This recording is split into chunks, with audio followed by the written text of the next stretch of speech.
Voltamos com Democracia aqui pela TV Assembleia. Queimada controlada de campos é o tema. E o intervalo aqui foi animado porque tecnologia disponível precisa ser discutida para aproximar, não interesses, mas aproximar a produtividade que existe hoje com aquela que é considerada ideal. Tecnologia disponível para avançar. E aí é importante a participação de governo, não é deste ou daquele governo, de governo, uma política estabelecida para que o Rio Grande do Sul possa aproveitar esse seu potencial, essa sua condição de excelência que foi dita aqui na primeira manifestação da professora Ilse e do encanto que provoca os visitantes. Isso me faz lembrar o deputado Alceu, que é um homem das artes, da poesia, especialmente do escritor e cronista Aurélio Limeira Tejo, que veio de Pernambuco para cá e dizia sempre: eu viajo e conheço o mundo, ele se ufanava disso, mas nada tão lindo, tão espetacular quanto os campos de cima da serra. E são espetaculares, são bons. Maravilhoso. Né? Sobre isso é que nós vamos falar no segundo bloco aqui do Democracia, começando com a professora Ilse. E, por favor, conversem. Não, o pior é que essa poesia do professor, ela é bonita e, de repente, se persistir o sistema atual, isso vai ficar só no imaginário e de nós que conhecemos os campos de cima da serra. Porque a realidade hoje dos campos de cima da serra, se nós não auxiliarmos com muita pesquisa, com muita ajuda de governos, isso vai ficar na memória, professora. Vai. Porque o que você vê hoje lá é plantação de pirozilhote, E batata. que eu não tenho absolutamente nada contra, e plantação de batata. Por quê? Porque eles estão cansados de não ter solução para esse problema. Proibiram queimar? Sim, então não vamos queimar. Até que tudo é feito, até que os estudos aconteçam, até que um governo se encoraje em ajudar, eles morreram de fome. E para não morrer de fome, o que eles fazem? Eles vendem a terra para quem não tem nenhum compromisso com os campos de cima da serra, e aí eles vão explorar de uma maneira que eles tenham lucro da terra. Nós lá, que nascemos e se criamos lá em São José dos Ausentes, eu nasci e me criei lá até os 16 anos. Nós vivíamos com 30 e poucos, 40 hectares, criavam uma vaquinha, tiravam leite, faziam queijo. No momento em que isso é proibido de queimar, de sapecar o campo, isso se torna inviável porque esse pequeno produtor rural, e eu falo do pequeno até a área dos 300 hectares, na realidade dos campos da serra, ele não tem o que fazer. Não, eu pergunto assim, e por que não usar esse resultado de pesquisa? Por que não usar esses ajustes de carga? Por que não repassar isso também para o produtor? Porque, professora, então, é isso. ajuste de carga é muito fácil falar cientificamente e falar dentro do livro. Agora, você vai lá viver a realidade desse homem do campo, como é que ele vai ajustar a carga, vamos dizer assim, em 50 hectares, em 60 hectares? É muito difícil isso para ele. Ele não tem dinheiro para ele se sustentar daquela terra, professora. Ele passa fome, infelizmente essa é a realidade. Sim, mas não vai ser usando fogo que ele vai... Mas o que faz o fogo? O fogo dá o alento para que ele, naquele período de setembro que o gado, ao invés de morrer, veio a brotação e o gado come a brotação. Aí não morre nem o gado de fome, nem o pecuarista, nem aquele... E criar bem e engordar a produção do gado que ele tem. Não, eu entendo isso que o senhor está dizendo, e eu sei da dificuldade que eles têm, exatamente porque tem propriedades pequenas, e porque o pessoal tem família, e porque o pessoal jovem não vai ficar mais no campo, está saindo, né? Isso é uma coisa lógica, o pessoal está saindo. Agora, por que usar... É isso que eu não entendo. Por que usar o fogo se eu posso usar outra técnica? Não, é isso, pelo porque... custo que o produtor não tem condição hoje, e eu me atrevo a dizer aqui no debate que eu concordo com o Alceu e com a posição dele de queima, e concordo com a posição da senhora também. Eu também não Porque discordo pela disso. produção, porque hoje o custo do produtor, do pequeno produtor dos campos de cima da serra, e quem conhece o pequeno produtor, quem convive, quem vai lá e conversa durante as épocas do ano, tanto no verão, que é uma região linda com campo verde, Claro. com brotação, quanto no inverno, que tem o capim furabucho alto, que o gado está entrando no banhado, que os caras têm que sair quando está nevando para tirar a vaca atolada no banhado, e isso ninguém se lembra na época. E o que acontece? Aí nós temos que discutir a tecnologia. A tecnologia é muito importante, agora nós temos que conseguir adaptar a tecnologia à realidade. E que nós possamos ter um período de adaptação e de organização para o produtor.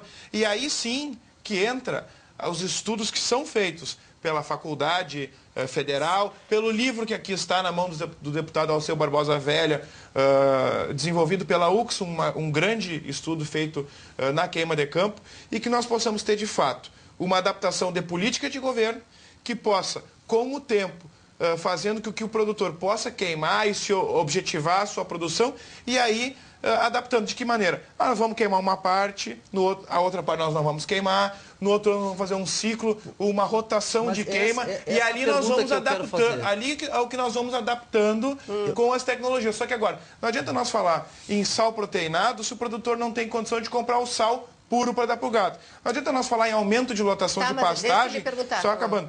Se o aumento de lotação de pastagem, o cara que tem 50, para que ele possa adequar a lotação para rapar o campo no inverno, com sal proteinado, ele tem que comprar mais 50 cabeças, se ele não tem condição de nem comprar nenhum sal.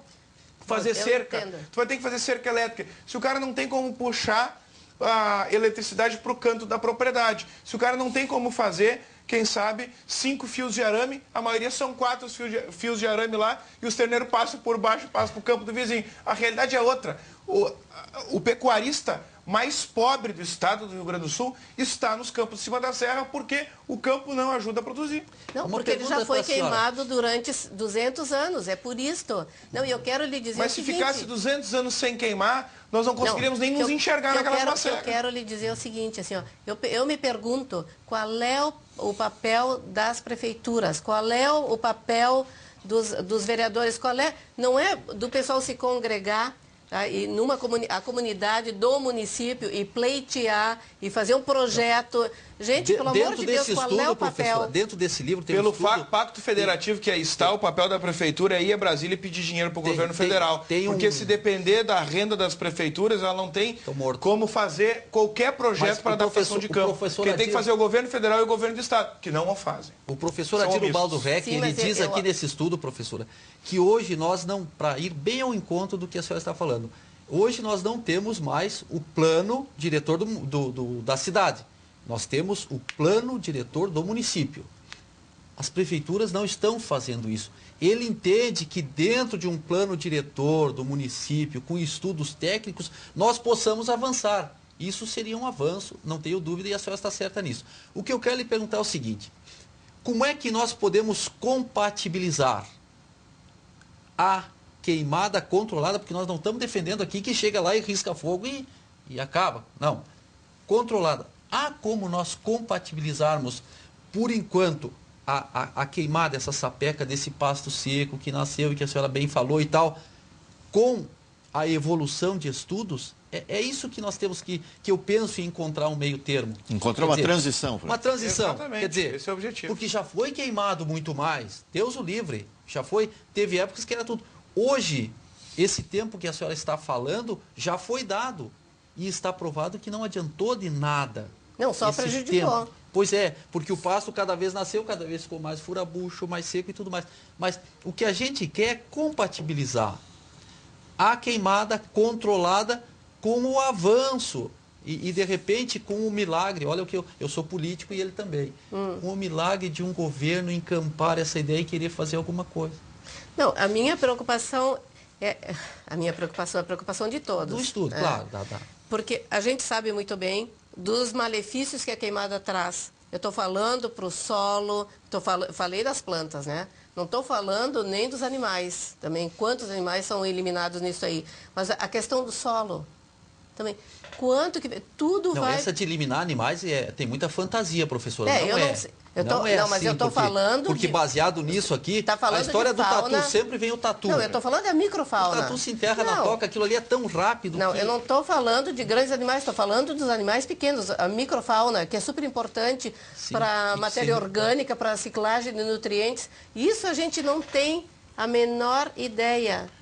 Isto, com certeza... Muito disso aí é eliminado com a queima. Segundo esse estudo, de 15 a 30 dias, a diversidade biológica, microbiológica, elas se reconstituem em 15 a 30 dias. É o prazo. Existe e nós temos ali, até o próprio estudo, e umas coisas interessantes são de análise, né?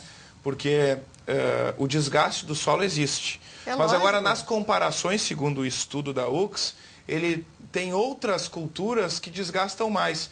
E a própria cinza, ela serve depois de diminuição do pH para que o rebrote venha com mais força. E a produção de oxigênio no rebrote, ele equivale nos mesmos percentuais de hectares do que a produção de oxigênio das grandes florestas. Aqui está dito nesse estudo. Então, essa questão de eliminação, gás carbônico, o debate diminui em relação a isso. O nosso debate tem que ser justamente na cultura antiga e na maneira que nós podemos adaptar. Aí sim eu concordo, e o que o Batista falou, a transição para que nós possamos modernizar o nosso produtor, porque qual é a minha preocupação? É valor agregado para o produtor. É que ele possa ter em 15 a 20 hectares a sua renda elevada sem a queima de campo. Porque no país, hoje no Brasil, se nós formos analisar, a nossa produção aumentou, né, em commodities, em grãos, mas não aumentou o número de área plantada. Aumentou a interferência tecnológica na produtividade. E é isso que nós temos que fazer com os campos de cima da serra. Porque o Alceu Barbosa Velho e eu, que estamos aqui defendendo a questão social dos campos de cima da serra, nós não queremos que queime o campo pelas coisas ruins que acontecem. Só que agora nós não podemos deixar que o produtor sofra com isso e que ele não tenha condição de sustentar sua família, como hoje está acontecendo. Mas a senhora pode me responder isso? Há possibilidade de nós compatibilizarmos essa transição, vamos dizer assim, de a queimada efetivamente, a senhora é totalmente contra e não admite ela? Não, o que eu sou contra é chegar na região e multar o produtor que está queimando seu campo. Isso eu sou contra multa, isso eu sou contra. Que é o que está acontecendo hoje com a parceira do governo do Estado. Eu sou contra multa. Eu acho que o que tem que levar o produtor é conhecimento. Isso é que tem que levar o produtor. Isso a gente tem que participar todo mundo junto, a sociedade inteira tem que participar. Aí eu vejo assim, a importância que a Secretaria da Agricultura tem, que a Emater tem, que deveria ter junto aos produtores. Sabe? Deveria ter. Porque o produtor, na verdade, ele está desassistido, ele não tem assistência alguma, como ele está tirado, como a gente diz, às traças, né? Ele tem que se virar por si só. Agora, chegar lá, um fiscal ir ali e entrar com multa, eu acho que não é aí. Tu tem que dar alternativa para o produtor. Mas a Emater, ela tem um papel fundamental e a Emater tem programas de melhoramento de campo. E eu te pergunto, como é que está a Emater hoje? Agora que nós temos que analisar, o que nós temos que analisar, duas coisas. Existe também a falta de vontade, muitas vezes, do produtor procurar a Emater. Isso existe. Sim. E tantos outros procuram. Isso é natural em qualquer setor. Agora, muitos técnicos da Emater, por conversas que eu tive, apoiam a queima de campo. Pela situação social que eles acompanham do produtor. Agora, também muitos técnicos da Emater não apoiam, em virtude dos programas que existem. Agora, com o custo, e é onde o nosso debate ele sempre vai sair. Ele vai cair no custo de produção e na renda do produtor. E as questões ambientais são importantes e nós defendemos aqui as questões ambientais. O Código Florestal, sendo aprovado da maneira que foi na Câmara Federal, indo para o Senado agora, sendo aprovado no Senado, nós teremos como buscar e legislar e debater isso no Estado, e aí sim autorizar ou não, e conseguir, e eu acho que o Código Florestal é muito importante nesse meio, e nesse momento, porque ele vai trazer para dentro da casa esse debate, e nós vamos poder exigir ao governo, se caso ocorra a liberação da queima controlada de campo, uma política de governo que possa transitar e que possa ser a transição dessa adaptação, porque não apenas a queima, nós temos que discutir a compactação do solo, com peso de gado, após a queima e tantas coisas que acontecem, as nossas águas, da matéria orgânica, o aumento da acidez do solo, que é um problema seríssimo. Nós estamos falando de queima, estou falando de plantio também de pinos, né? A grande maioria das águas, não é, das nascentes de rios, sobre vegetação de campo. Se a gente não mantém as águas bem conservadas, a base, as nascentes bem conservadas, que água nós vamos ter no futuro? A minha querida São José dos Ausentes, eu quase tive um troço, como diz... Lá em São José dos Ausentes? Lá em São José, na minha terra, eu passeando a cavalo pelos belos e verdes campos de cima da serra, na região de Aparados da Serra, de repente, eu estou me aproximando dos quênios e eu vejo lá o que, professora? Uma plantação de pinos. De pinos. Quer dizer, É uma coisa inadmissível. Mas o que acontece? O cara se desesperou, esse que é o termo, por isso que tem que ter essa assistência. É um desespero de ele saber que ele está lá com aquela área enorme e improdutiva. E que se ele deixar o gado lá no inverno, vai morrer sim. E aí eu trago para a senhora, mas isso assim, por isso que eu acho que falta assistência ao produtor. É essa questão da preservação, que nós temos que preservar os campos de cima da serra para que o nosso turista, quando ele vem de fora, professora Lucas Batista, quando ele vem passear em São José dos Ausentes, em Bom Jesus, em Jaquirana, em Cambará, em São Francisco de Paula, quer dizer que ele quer conhecer essa região dos campos de cima da serra, ele não vem ali para conhecer pinos, ilhote e plantação de batata. Mas se esses caras, por que estão plantando? Porque é uma autodefesa. Isso aí no direito penal tem uma figura. O direito penal tem uma figura que diz assim: inexigibilidade de conduta diversa.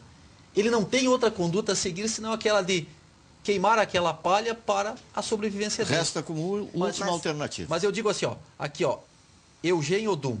O fogo era um fator dos ecossistemas naturais muito antes dos tempos modernos. Claro. As queimadas são especialmente importantes em campos naturais. Sob condições úmidas, o fogo favorece o capim mais do que as árvores e sob condições secas.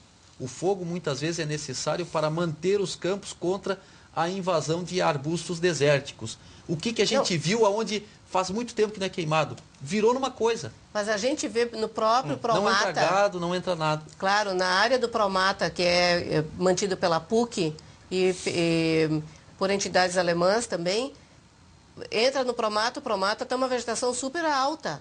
Uma vegetação alta com muita palha seca. Evidente que ali, se passar o fogo, vai destruir tudo aquilo. Então, o pastejo, a boca do animal é importante para manter a vegetação baixa, para não precisar usar o fogo. Mas, só que eu acho que a gente tem que conversar muito ainda sobre isso. Com certeza. E eu acho que isso aí tem que entrar... Eu acho que o governo tem que entrar nisso aí. Tem que ter uma linha do governo, especialmente para discutir essa parte de produtividade da pecuária. Porque o que a gente tem que deixar claro, né, Lucas, para não levar aquela peste que defende, porque também o grande problema, professora, é que a queimada da qual nós falamos não é aquela queimada, né, do tudo a terra arrasada. E por que nós chamamos e defendemos, né, Lucas, controlada? Para que possamos, assim, estabelecer critérios. Se eu tenho condições de ter o meu trator, fazer a roçada e o campo for propício, eu não posso querer queimar. Eu tenho a inteligência disso, professor. Eu sei disso. E eu sei que se eu roçar, vai rebrotar e vai vir pastagem. Agora, se é um bico de morro, com pedra, com aquelas condições naturais dos campos de cima da serra, que aqui fala 6%, eu não tenho como fazer, a não ser tirar aquela palha através do fogo, que ela rebrota, que ela vem, e aí há um confronto naquilo que a senhora diz e naquilo que a gente lê. Aqui diz também que há um impacto. Há um impacto, não tem dúvida. Mas esse impacto é muito menor e ele não tem a condição, vamos dizer assim, de proibir porque é só nocivo. Os benefícios que a queimada traz, eles também são consideráveis. Então é isso que a gente está dizendo, que ele seja feito de uma maneira sustentável. Por exemplo, vamos fazer nos campos de São José, depois vamos fazer nos campos de Cambará, depois vamos em São Francisco, depois vamos em Jaquirana, depois vamos em Lagoa Vermelha. Porque quanto mais você vem para cá, vamos dizer assim, a grande divisa acho que é Vacaria. Porque na realidade de Lagoa para cá, é uma realidade que hoje ali você não vê mais o campo natural. É só lavoura.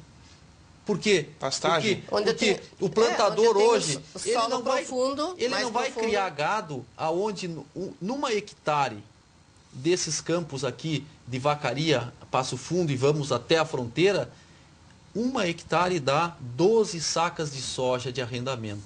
12 sacas de soja significa R$600.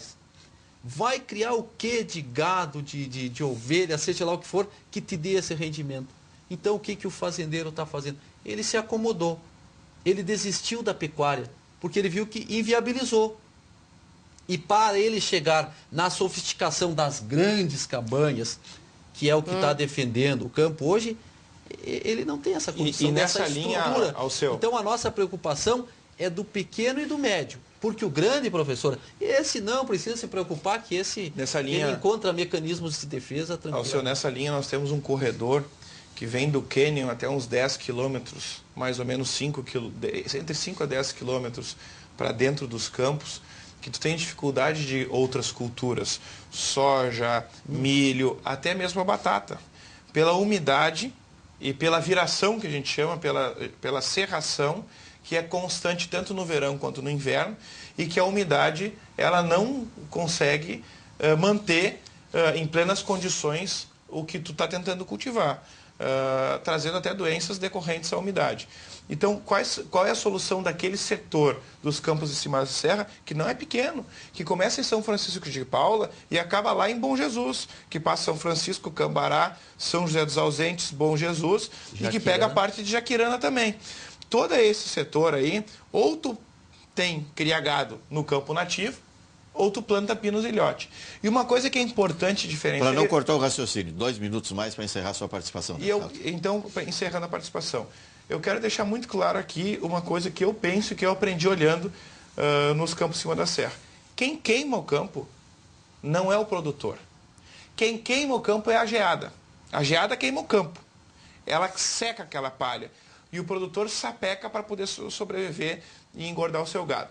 Então, nós conseguimos analisar aqui, e do meu ponto de vista, e finalizando, pegando todo o restante do debate e nosso conteúdo, que nós temos que ter uma política de governo, isso é fato, para que possa adaptar o produtor, que ele possa ter a renda melhor. Agora, neste momento, que aconteça a política de governo e que nós possamos aplicar as tecnologias e os estudos que existem, nós teremos alguns anos de adaptação. E é aí que eu busco a solução, que o governo possa liberar a queima controlada com o auxílio do governo, com o auxílio das patrulhas ambientais, que se possa não ter atingido, quem sabe, outras propriedades, daquelas que não queiram queimar, e, acima de tudo, aqueles que possam e que podem ter um plano para a melhora de campo, melhor ainda. E quem sabe os que melhoram o campo poderiam ter alguns benefícios do governo, né? Eu quero me integrar a um plano de governo de melhora de campo e quero eu custear. Então o governo me dê abate em impostos ou que me dê auxílio em outras coisas, que aí sim nós teremos um sistema de governo que será benéfico ao produtor. Porque aqui ninguém está defendendo queima de campo, ninguém está defendendo queima descontrolada e que prejudique o meio ambiente. Em primeiro lugar, nós temos que ter a conservação do meio ambiente, a flora, a fauna dos campos de cima da serra, que são riquíssimas, para que nós possamos adaptar e que possamos manter para o futuro das gerações que aí venham, que não cheguem lá, como o Alceu disse, e que só vejam pinos de outras culturas e que não seja aquela cultura tradicional que nós temos e que nós queremos conservar, e as famílias que ali se criaram, que conservaram suas raízes, que possam manter da maneira que tinham, com tecnologia empregada e com rendimento maior. Muito obrigado. Muito obrigado, deputado Lucas Redecker, do PSDB, pela participação no nosso Democracia. Deputado Alceu Barbosa. Não, eu vou mais ou menos nessa linha. Eu penso que ainda o que não discutimos aqui e que cabe salientar ou destacar é que a condição da não queima por muito tempo, quando daí, por algum acidente, riscam um fogo lá, ou sai o fogo de alguma maneira, o desastre fica muito próximo. Porque daí ele fica descontrolado e ele passa para a plantação de pinos, ele passa para o campo que não deseja de repente queimar e por aí afora. Por isso, então, defendemos essa questão do controlada. Segundo, não tenho nada, absolutamente nada com o produtor de batata, o produtor de pinos.